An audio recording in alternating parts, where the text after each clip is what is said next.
prochaines années. Dans un exercice de ce genre. La deuxième chose, c'est un constat. C'est que aucun député ici présent, qu'il soit de la majorité ou de l'opposition, n'a remis en question ses orientations et la déclinaison des politiques publiques pour les 5 prochaines années. Aucun. Et dans aucun domaine des politiques publiques, certains ont posé des questions qui peuvent enrichir le débat. Certains ont interpellé par rapport à certains aspects des politiques publiques qui n'ont pas ou qui n'ont pas été suffisamment traités. Et je leur en sais gré parce que ça nous permet d'apporter quelques précisions. Mais aucun député ne nous a dit que ce qui a été présenté aujourd'hui n'est pas bon ou ne va pas dans le sens souhaité pour sortir ce pays de la situation catastrophique dans laquelle les régimes précédents, particulièrement le régime sortant, l'a plongé. Alors, il y a quelque chose d'assez cocasse, j'allais dire, à relever, parce qu'on a parlé de rapport à la vérité. Et nous allons illustrer avec quelques aspects. Je passerai sur la longue campagne de diabolisation perpétrée par des gens qui tenaient le pouvoir et qui l'ont désorienté, non pas dans le sens de servir les intérêts de ce pays, mais qui ont utilisé toutes les forces dont ils disposaient pour combattre un parti politique, un homme, et pour essayer à tout prix de casser l'opposition. La désinformation avait pris toute une forme. D'abord, c'était de nous faire apparaître pour des gens qui détestaient les milieux religieux, les foyers religieux.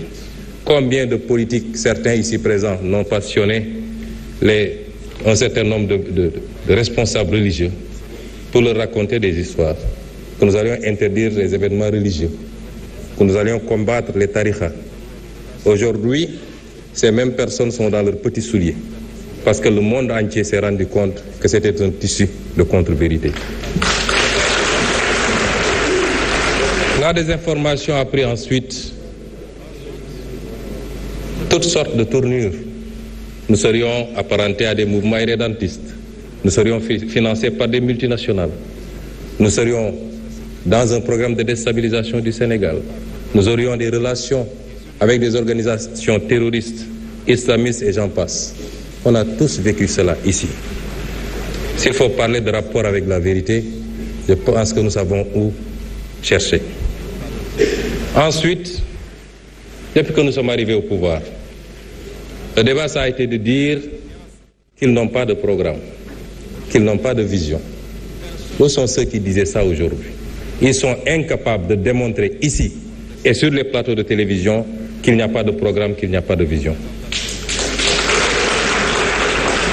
Et le pire, c'est que ceux qui s'agitent le plus n'ont pas le niveau minimum pour parler de ces questions.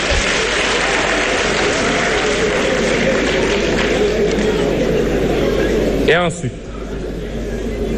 aujourd'hui, personne ne nous dit qu'il n'y a pas de vision. Personne ne conteste ce qui a été proposé.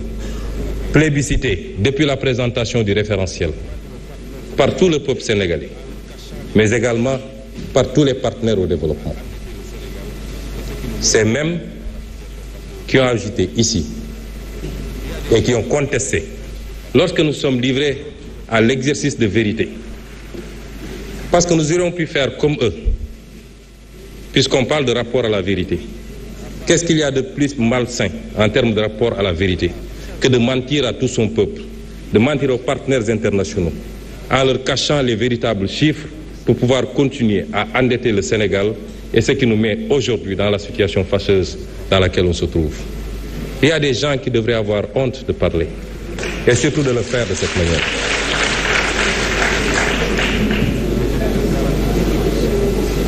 Personne aujourd'hui, à part un seul intervenant, Et l'histoire, vous savez, je crois que chacun d'entre nous doit éviter de se faire prendre la main dans le sac en plein jour. Dans quelques jours, la Cour des comptes publiera son rapport. Dans quelques jours. Je ne sais pas ce qui s'y trouve. Je ne sais pas ce qui s'y trouve, mais je peux vous garantir d'une chose. Si ça ne révèle pas plus que ce que nous avons révélé, ça ne sortira pas moins que cela. Et à partir de ce moment, je le dis et je le réitère, tous ceux qui ont une responsabilité par rapport à cette situation fâcheuse et qui ont trahi ce pays devront en rendre compte devant vous certainement, les députés de l'Assemblée nationale.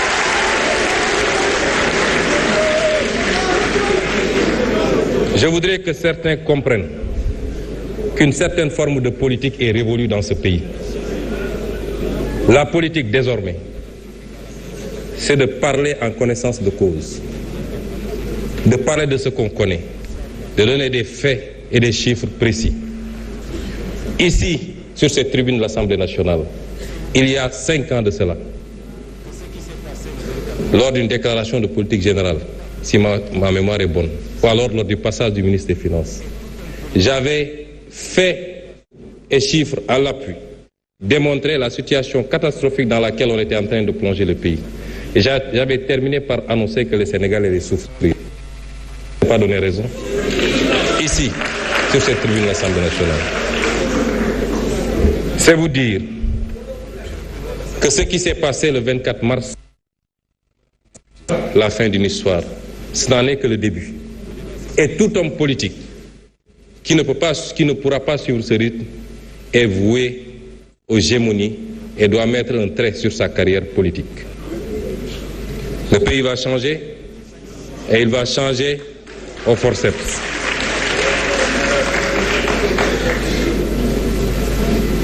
Monsieur le Président de l'Assemblée nationale,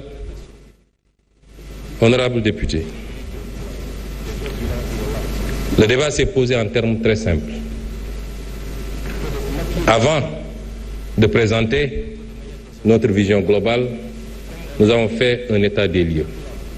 Chaque fait et chaque chiffre qu'on a annoncé dans cet état des lieux est avéré. Chaque fait et chaque chiffre. Nous avons présenté la situation catastrophique du pays. On nous a vanté les mérites d'un bilan. Le vrai bilan, il est là. Il n'y a rien de plus facile que de maquiller des chiffres, d'aller emprunter de manière désordonnée. Comme on l'a dit, en calculant tout de suite le prochain mandat et de s'empresser à faire sortir des immeubles et dire que j'ai un bilan. Des pays ont fait banqueroute. Rappelez-vous du cas de la Grèce, de l'Argentine, par ces comportements. Et le Sénégal n'en était pas loin. Dieu aime ce pays. Dieu aime ce pays. Et nous devons aimer ce pays autant ou plus que Dieu lui-même. Les responsables de cette situation, ils sont là, dans cette salle. Vous les sentez perdus. Nous avons présenté un référentiel et nous avons présenté une vision globale. Vous savez, quand on n'a pas grand-chose à dire, il faut dire gongo, c'est bon. Ça fait partie de la grandeur. Et Madame l'honorable députée Aïssata Tall Sall l'a fait à sa manière, puisqu'elle attend le deuxième tour pour se prononcer sur un référentiel où